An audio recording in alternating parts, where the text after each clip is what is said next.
आपको गिरफ्तार कर लिया जाएगा। मैं पुलिस प्रशासन को बताता हूं, ये आप चूड़ियां पहनने वाले नहीं, हथकड़ियां पहनने वाले ही हैं।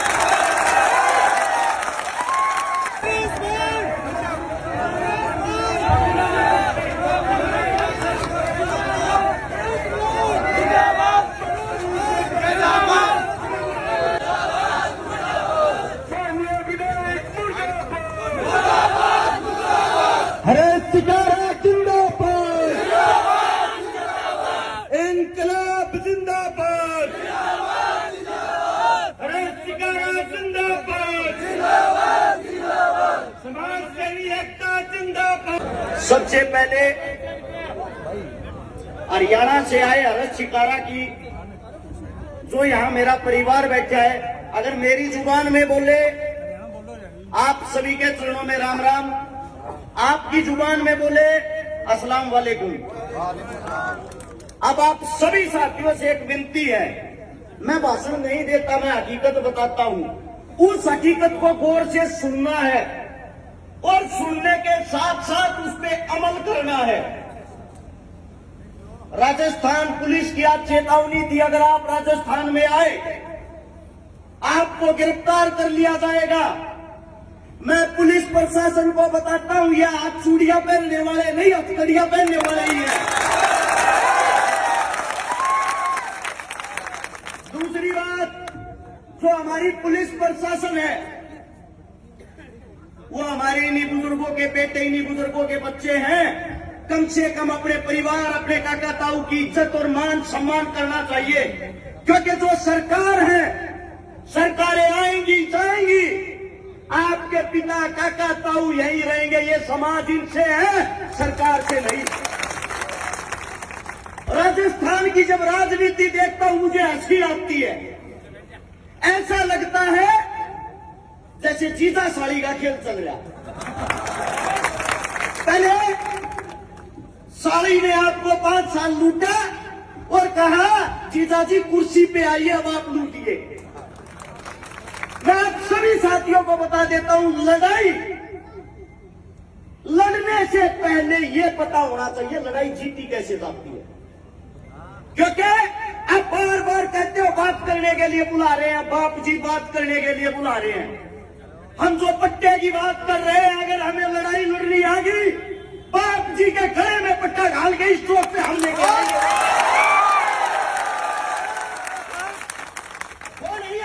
किसने बनाया, किसके दम पे बनाए?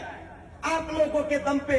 लेकिन मुझे बड़ा दुख है, इस परिवार को अपनी ताकत का अंदाजा नहीं।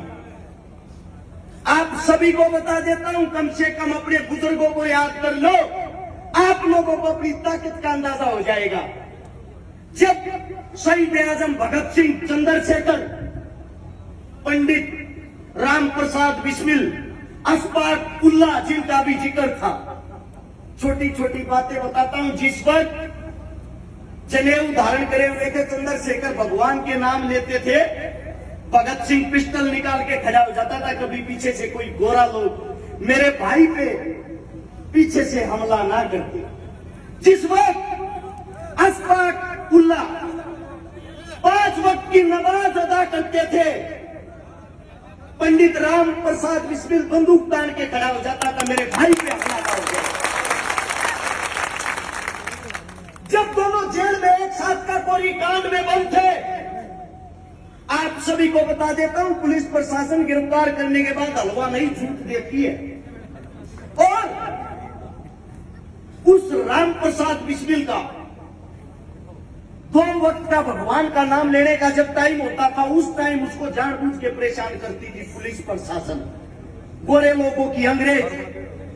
उस वक्त अशफाक उल्लाह आगे खड़ा होकर ये कहता था, मेरे भाई का भगवान को याद करने का टाइम है, इसके नाम का अगर आप लोगों को टॉर्चर करना है, मुझे पीटना तो मुझे प्रताड़ित करो, मेरे भाई को नहीं।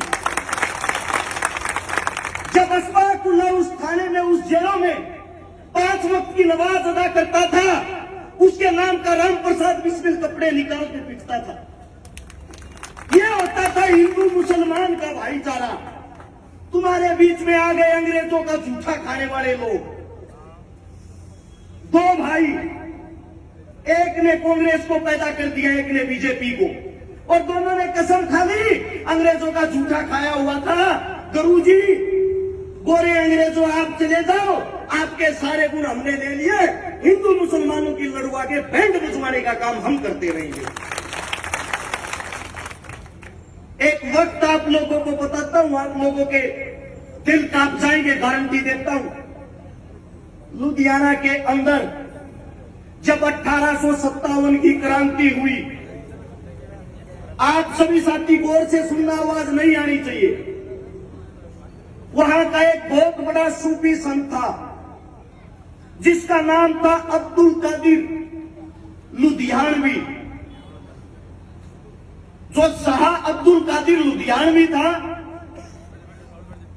सबसे पहली लड़ाई उसने छेड़ी, मैं अपने जीते जी कोई मंदिर, कोई मस्जिद, कोई हिंदू, कोई मुसलमान टूटने और मरने नहीं दूंगा।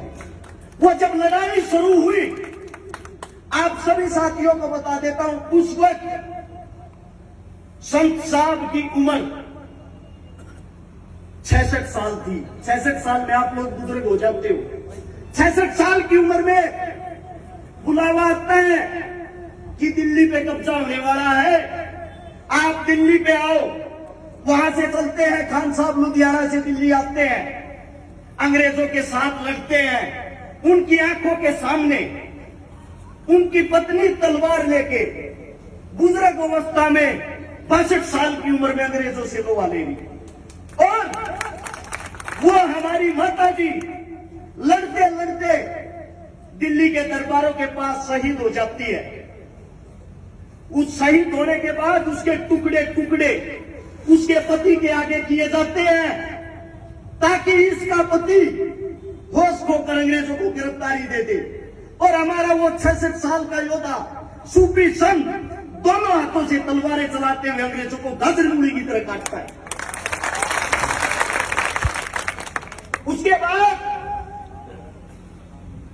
उसके बाद वापिस आके लुधियाना को संभालता, अपनी पत्नी की लाश को नहीं। उसकी पत्नी की जो लाश है उसको ताबूत में ऐसे टुकड़े इकट्ठे करके कहीं से पैर उठाया, कहीं से हाथ उठाया, उसको यही मिट्टी दी जाती है दिल्ली के अंदर, फतेहपुर। अगर आप अब भी जाओगे आप लोगों को दिखाई देगी।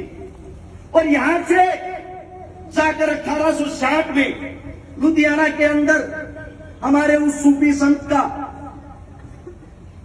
शरीर पूरा हो जाता है। अब तो उन्हीं का एक पड़पोता था हबीबुर रहमान। जब भगत सिंह ने असेंबली में बम फेंका, भगत सिंह के परिवार को, भगत सिंह की मां को, भगत सिंह के भाई को कोई फना देने वाला नहीं था। उसी के वंशज उस हबीबुर रहमान ने कहा, ए भगत, अगर तुझे उंगली भी लगेगी, इस खान साहब के जिस्म को छू के लगेगी, ये घर तेरा है, यार है।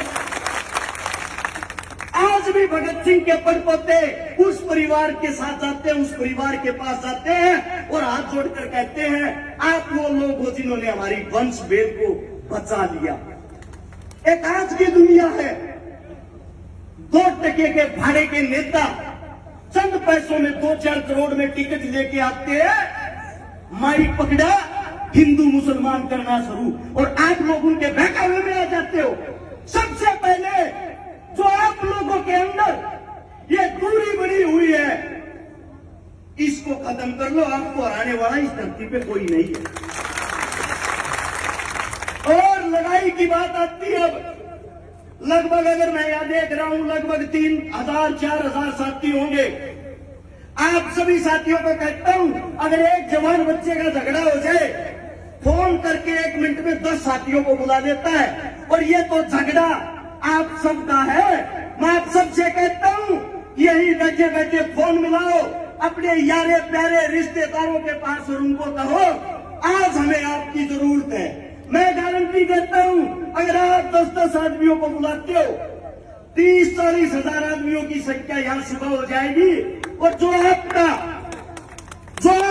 बाप जी है, वो खुद पट्टा पहन के रेंगता हुआ यहाँ आएगा।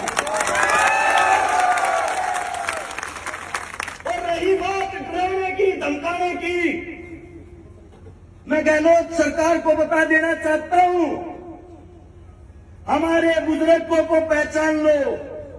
इन्होंने आप लोगों की तरह अंग्रेजों का जूठा नहीं खाया। इन्होंने जहां से मिट्टी उठाओगे वहां से इनके बलिदान की खुशबू आएगी। इस मिट्टी के लिए हमने अपना रक्त बहाया है। और जो कहते हैं हरियाणा से आए हर्ष शिकारा को रोक लो, गिरफ्तार कर लो, उनको भी एक बात बता देना चाहता हूं, जब तक मेरे बुजुर्ग आंदोलन करेंगे, जहां इनके पसीने की एक बूंद पड़ेगी वहां हर्ष शिकारा अपना खून बहा देगा। और अगर आप लोगों को बहला फुसला कर कोई बुलाता है, दरबारों में आओ, घर पे आओ, समझौता करेंगे, बातें करेंगे, कोठों में बातें वैसा करती है, मर्द नहीं। अगर बात करनी है छाती से छाती लगाकर हमारे बीच में आकर यहां करो, क्योंकि राजा हम हैं, तुम नहीं। और जो बार बार धमकी देते हैं हमें, ये हिंदू मुसलमान, हिंदुओं को निकाल दो, मुसलमानों को निकाल दो, इनको काट दो, उनको काट दो। मैं दोनों पार्टियों के जो लावारिस औलादे उनको बता देना चाहता हूं, हिंदुस्तान हमारा है, तुम्हारे खास का नहीं। अब आप लोग देख लो, अगर आप लोग सच्चे मुसलमान हो, अगर आप लोग सच्चे हिंदू हो, अगर आपकी रगों में सच में हिंदुस्तानी होने का खून दौड़ रहा है, यहां ये संख्या, ये सर सुबह के वक्त हमें 10 गुना ताकत में दिखने चाहिए। चाहे आप घर जाओ, गाड़ी, ट्रेली, बाइक, जिसके पास जो है वो करो, या यहां बैठ के सबके पास फोन करो। अगर 10-10 आदमी जोड़ने में आप कामयाब हो गए, समझो अगले 12 घंटे के अंदर नतीजा आपकी तरफ होगा। अब आप लोगों को फैसला करना है, आपको आंदोलन कितनी देर में खत्म करना है। अगर आपकी ये जीत हो गई, मैं वादा करता हूं भविष्य में आपको हराने की कोई कोशिश नहीं करेगा। आंदोलन जीतने से पहले आंदोलन लड़ना सीखो। रही बात गिरफ्तारी की, अगर पुलिस प्रशासन किसी एक को उठाती है, उसी वक्त थाने में जाके 1000 बैठ जाओ और कहो हमें भी बंद करो। हम भी देखना चाहते हैं,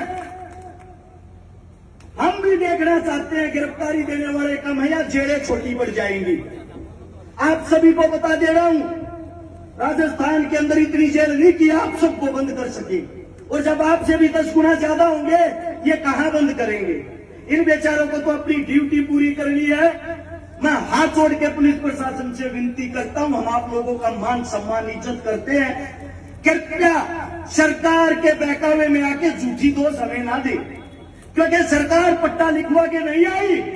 हर 5 साल बाद कोई राजा और होता है। इसलिए इस देश का अगर कोई असली राजा है, वो है हिंदुस्तान का जवान और किसान, और आप उसी किसान के पुत्र जवान हो।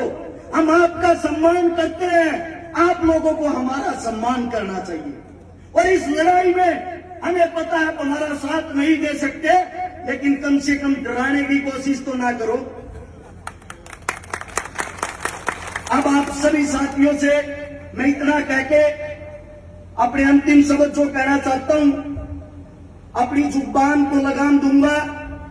इस भाषण को भाषण ना समझे, इस बात पे अमल करें। अपने काका ताऊ बड़े बुजुर्ग सबको बुलाएं, जितना हो सके उतनी भारी तादाद में, एक कोई भी वक्त रख के, एक समय निर्धारित करके 1 घंटे तक अपनी ताकत दिखाए। वादा करता हूं 61 मिनट में आप लोग जीत जाओगे। और जब भी आप बुलाओगे, जब तक ये शरीर जिंदा है, ये सांसें जिंदा है, झूठी बात में झूठी जुबान कभी नहीं करता। जिस वक्त बुलाओगे, आपका बच्चा, आपका बेटा शीश झुकाते हुए आपके बीच में मिलूंगा। आप सभी साथियों ने इतने गौर, इतने प्यार से मेरी बातें सुनी, आप सभी के चरणों में नमस्कार। और एक जोरदार नारा उस पट्टे वाले बाप जी के घर तक पहुंचना चाहिए। हम सब एक हैं का नारा मैं बोलूंगा, हम सब, आप बोलोगे एक हैं। तैयार हो? हम सब, हम सब, इंकलाब, इंकलाब। धन्यवाद आप सभी का। आपके चरणों में नमस्कार। शुक्रिया साथी, हमारी इस लड़ाई को आपने मजबूती दी, आपने हमें हौसला दिया।